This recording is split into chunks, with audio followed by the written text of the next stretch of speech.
I was amazed when I first came to England about how little people knew about Spanish cuisine. And given that 14 to 20 million Brits go to Spain every year to enjoy a sunny holiday, it amazes me. What have you learned since founding Tapas Revolution restaurant group from an entrepreneurial perspective? Tapas Revolution was not my first venture. What I learned is that having savvy, experienced business partners makes a hell of a difference. and hence the success as well. We've been going on for now nearly 11 years, still going strong. And so that has been a very important lessons. Another is that obviously people is very stuck in their ways, meaning customers, and it's really hard to, I'm all about tradition and giving the flavors of just how we do it back home. And the reality is there are certain things that are acquired through taste and habit and so on. And I'll give you a very, very good one, a very good example. And that is very hard to change. And I tell you a really good example that I've learned in here. I'm working at Saga Cruises.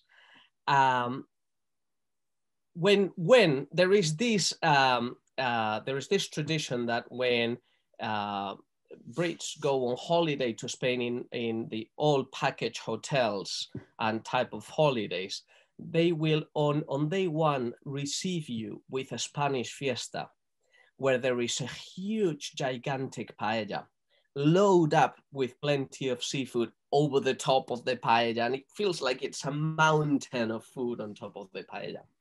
And it happens the same in the cruises, they welcome and so on. And it is, that's inside of them. It's such a fiesta, it's such an event, it's such an important, thing. It is what breaks the ice when everybody comes into the hotel, and you start becoming friends with the other guest, and the holidays actually start. That it's a beautiful moment, that it's engraved in everybody's memory. The reality is that in Spain, we cook a very small, the paellas are always very, very thin, okay? And we don't put things on top, so paellas are thin and wide, hence the paella pan is so wide. And the reality is when we do it in the restaurants, just as it should be done properly, everybody says, oh, where is the seafood in the thing? I said, no, this is how we do it in Spain. I said, oh no, I've been in Spain a million times and there is always this pile of seafood. And I said, yeah, but that's, it's just something that they do in the hotels and so on, but it's not something that we actually do in the proper Spanish restaurants and so on. So, just the small little things that one has to adapt as well to the clientele, and because at the end, it's all about building fantastic memories for our guests, in anything we do, whether it's, me filming a video, me receiving a guest in the restaurant, or in any other aspect of life, it's about just building fantastic memories and really good times and moments for them. Having identified a lack of Spanish restaurants in the UK before opening Tapas Revolution, why do you and did you think it was important for people to diversify their culinary experiences and try food from different countries? Thanks for helping me out with that. No. So I was amazed when I first came to England about how little people knew about Spanish cuisine. And given that 14 to 20 million Brits go to Spain every year to enjoy a sunny holiday, it amazes me, because I thought, they don't go to China or to India or to Italy as much as they go to Spain, but they would know a lot more about those other cuisines that they would do from my homeland. And so I always wonder what the reason was. And one day I went out with a pen and a paper downstairs of where I live. And I said, I'm going to ask people. That was 14 years ago now. And it took me one person to know the answer. And it was a middle-aged woman. She was about 50 years old. And I asked her if she had 2 minutes to talk to me about food. And she said, yeah, no problem. And I first asked her, have you ever been in Spain? And she said, oh, yes, I owned an apartment in Spain, in Malaga, and lovely city, by the way. And she said, and I spent 6 months of the year in there and then 6 months over here to spend time with the family and so on. And she said that she speaks Spanish. I said, and do you know much about Spanish food then? I said, oh, I know everything. I love it. You know, croquetas, calamares, tortilla, this and the other. I said, oh, and let me ask you this question. Do you cook Spanish cuisine, Spanish food at home? And she stopped for a second and said, not really, I don't. I said, and why do you think that is? I said, and why, what do you cook? I said, well, I do a lot of pastas. I like my stir fries from Thailand and so on. And I said, but you go to Spain all the time. You love it there. But you don't cook. I said, no. I said, I think it's because no one has ever shown me. And that was the enlightenment moment when I thought, oh, that makes a lot of sense. And then I realized that there was no Spanish chefs on television or giving good recipes in the magazines.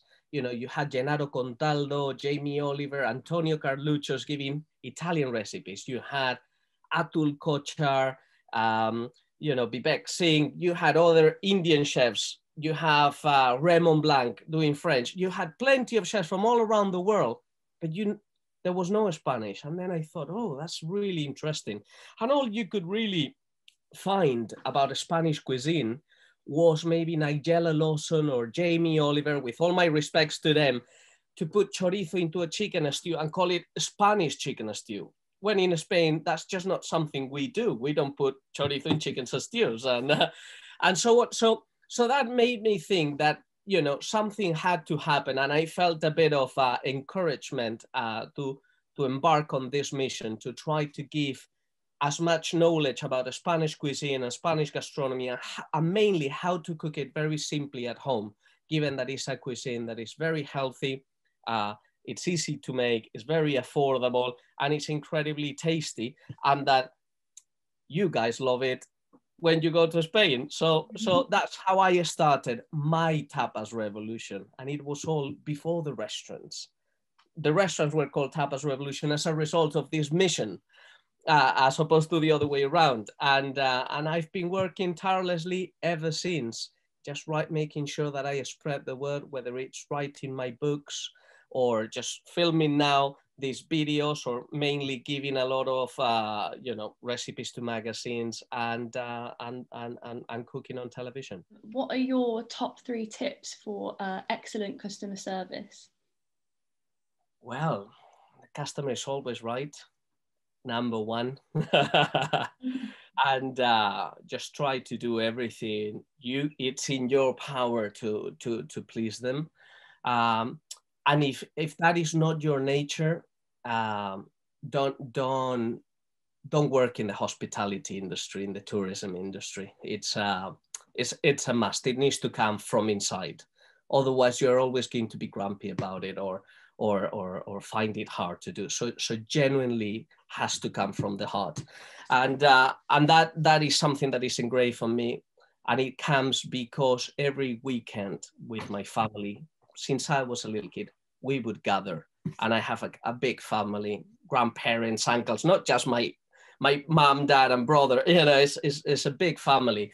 So it's always about the people and the event, not just about yourself. So that's why probably I ended up in the world of food and restaurants, just to try to make people happy. Second rule, I think, of good customer service, just generally very, very attentive. You know, be there for them when they need you. You know, not constantly, just when they need you. At the end, we're all different, and every guest is different, and everybody's has different needs, and we don't have to be we don't have to have one way of doing things, you know, just adjust to what they need, and you will be fine, and you will please them. And then 3, probably surprise them somehow, over deliver in some way or another. You know, make sure that it is a memorable time. Make sure that you appreciate them so much that you want them to come back because of something you've done.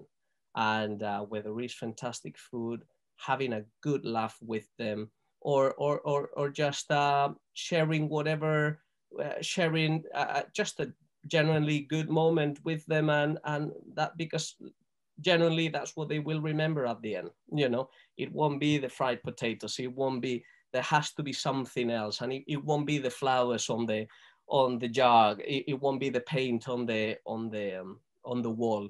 It will be something that the person will give to that other person, to the guest.